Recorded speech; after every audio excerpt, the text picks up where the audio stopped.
Hello there guys, what is going on? Daniel Childs back here again, added time, answering your questions that you submitted for today's show.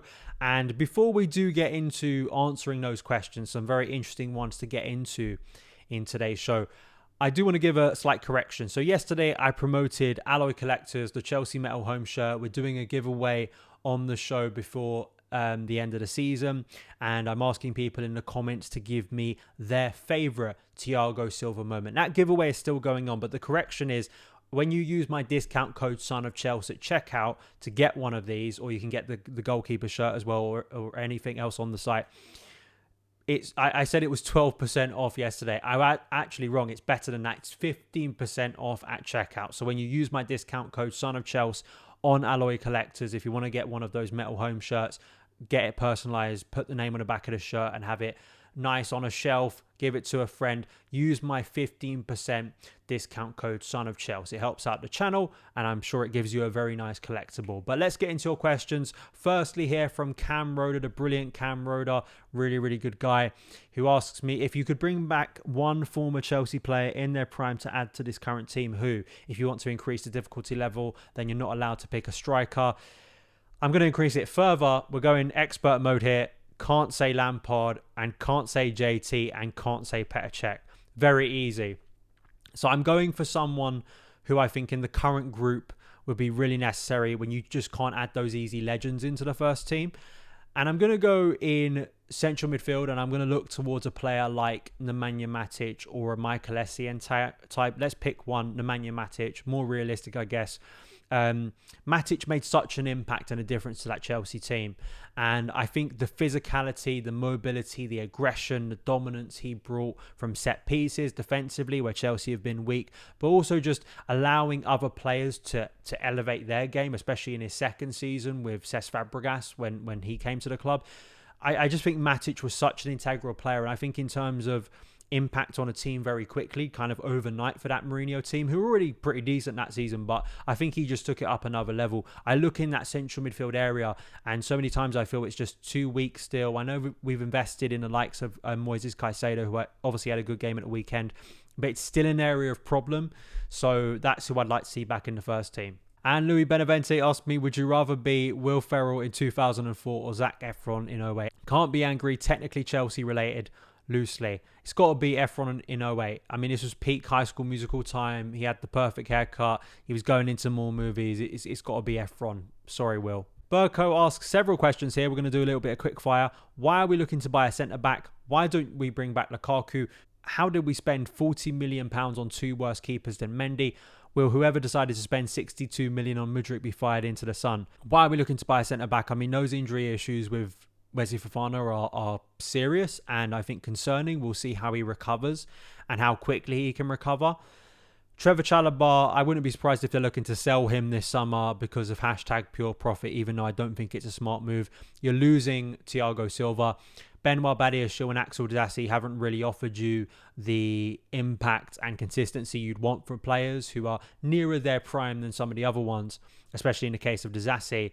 And you need, I think, a bit of dominance there. You need experience. You need a bit of maturity and players in their prime who could make a real difference in that area, especially for a team defensively that have been so bad in so many occasions. I'd want to bring back Lukaku. I like Lukaku. I've said this before, but I think the reality is for the player and the club side and the fan side, it's quite toxic, and I still think it's difficult to see him coming back and fitting in smoothly because so many people are so angry with Lukaku still, even in nearly May 2024, that I think that's just a bridge too far. I think as a player, as an impact player, as someone who could add goals to this team, I don't disagree with kind of the sentiment or the thing behind your question is like, yeah, sure, Lukaku is a goal scorer. And I think those things are obviously valuable, but there is a lot of bad blood, I think, probably still there. And it's why they will likely cut ties in the summer. In terms of spending that money instead of keeping Mendy, I think that's a little bit harsh on Petrovic. He still is a young keeper. It's more the case with Robert Sanchez. Robert Sanchez is nowhere near as good as Edouard Mendy, and I think there was a lot of harsh criticism of Edouard Mendy, and it's a shame for me we let him go because I thought he could have still offered more. And in terms of Mudryk, Yeah, I mean, it's the hierarchy, right, who really pushed for that signing, the sporting directors. We know the involvement of Beid Adigbali, flying out to make that deal happen. Those are the people responsible, as they've been responsible many times in recent memory, and we can't get away from that, unfortunately.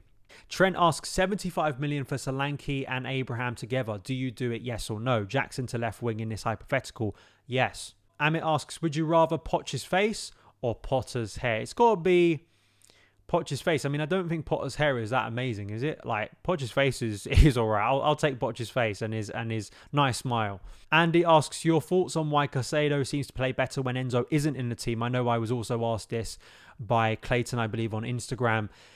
I think that the balance that those two have has been very difficult this year, the lack of balance, right? Because I think fundamentally, and we're going to get to this question in regards to Enzo, but because the team wants to press up so much, you really need two players there, a duo who are going to be able to have the aggression to step up and press. And I think as well, maybe asking Caicedo to do a little bit too much when he isn't a player who can just sit in the centre circle and wait all day to cover things up. He wants to be moving forward as well. So I think those two profiles haven't really gelled as well as I think a lot of us hoped they would.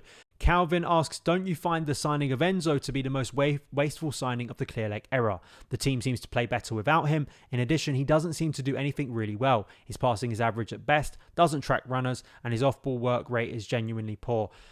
I'd agree that in terms of tracking runners and his work rate, it leaves a lot to be desired. I mean, at times it is like watching Jorginho off the ball, and for as much as I liked what Jorginho did at times, he was woeful off the ball, and that's a real problem.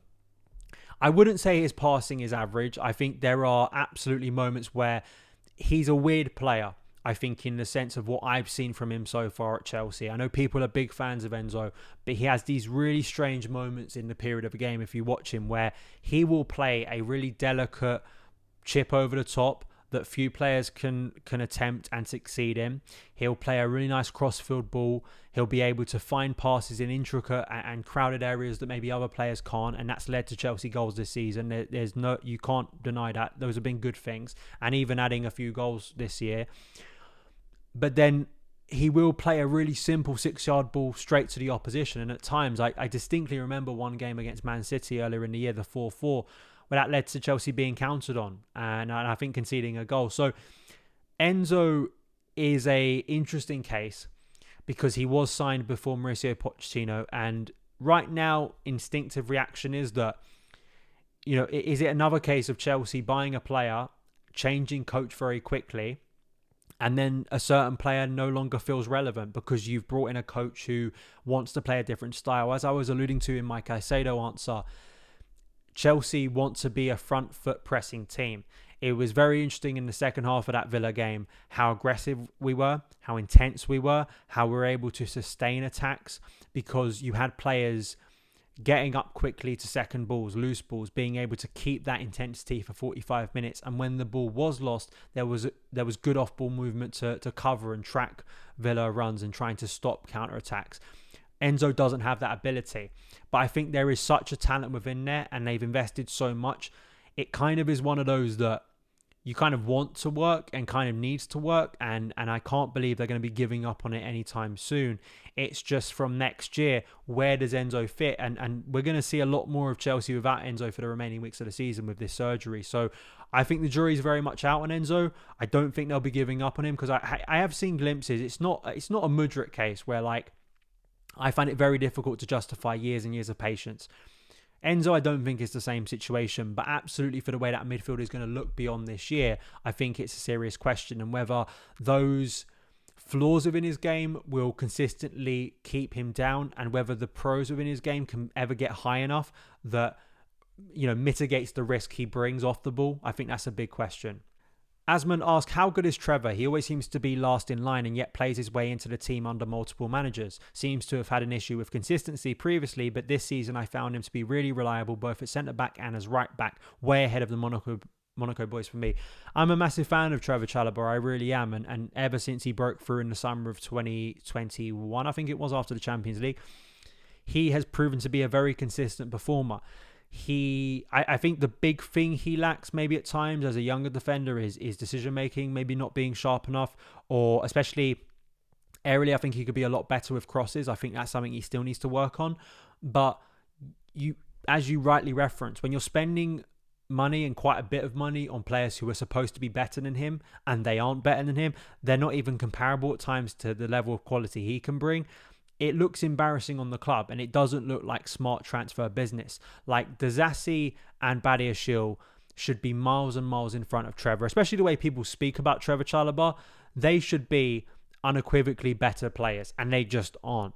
And I think that Trevor has proven once again, as many Cobham players have, that they offer consistency, they offer maturity, and they may have some flaws within them, but those flaws don't seem as great as expensive failures. So I would keep Trevor around. I think for the betterment of his own career, I think he'll dig his heels in, and I think he wants to succeed at Chelsea, and I think he will succeed at Chelsea if Chelsea persist with him. But I've always kind of felt, would he go somewhere else and thrive and prove Chelsea wrong, like say Fikayo Tomori and Mark Gurhey have? So there's probably that route available to him as well. But in terms of squad building, if you want to build a good squad, even as just a backup or depth option, I think that Trevor is more than adequate. And as we've seen this season, he quickly plays himself into form and into the first team. And I think that's a sign of the character we have in Trevor Chalobah. And lastly, Alexander here asks, what is your opinion on the one thing that the club can immediately do that will begin to make a distinct impact on the way things are going? I understand that the problems are systemic, but surely ripping up everything like we did last season and starting over isn't the way to go again. Yeah, it's a difficult thing to try and stomach, thinking, let's rip it all up and start again, like a second time, and only 12 months after you've basically done it. But that doesn't mean you just stick with the plan and you don't alter it. You don't try and course correct. You don't try and address the genuine errors and criticisms that have been there from people, have been seen this season. I think the obvious thing is, like, from what I've seen, from what I've witnessed, I haven't been too enamored with the way Clearlake has got involved a lot more than, say, the Bowley side. I don't think they have made great decisions. I don't think the sporting directors have proven to be adequate, especially the leading two of Winstanley and Stewart. I don't think have come across as shrewd operators, people really rising to the challenge. A very difficult challenge. I'm not saying it's an easy challenge, but given what they've been allowed to do and the power they've attained, I don't think they come out of it looking any better. So for me, it's simplifying the sporting directors. I would, whether it's Joe Shields be promoted to a main role or you get someone else as kind of a figurehead, I think Joe Shields is an important person to keep around. But on top of that, maybe people in higher positions who don't have great football knowledge, stepping back at times and allowing those with expertise to work. Because it feels like to me there is an arrogance about this hierarchy when there really isn't there much reason to be, given what has happened. So I think that's the quickest thing. It's reshuffling. You can't sell off the whole squad in one summer. You can't buy a whole new squad in one summer like they did basically last year or close to it. So it's going to take a few years if they want to do that again. And why I more and more think that there could be a scenario. I know a week ago I was saying that I can't see Pochettino surviving, and I think it's 50-50 at the moment whether he stays or goes, but there is some wisdom, I think, for a summer where there isn't radical change at Chelsea again, and whether that actually could benefit things or just steady things a bit, whilst there will be a lot of change elsewhere. So that is it for today's Q&A. Thank you so much for watching. Follow me across socials. I'll be doing a live stream not only as a preview for the Spurs game. I'll be doing a live preview on Wednesday, probably late afternoon, evening.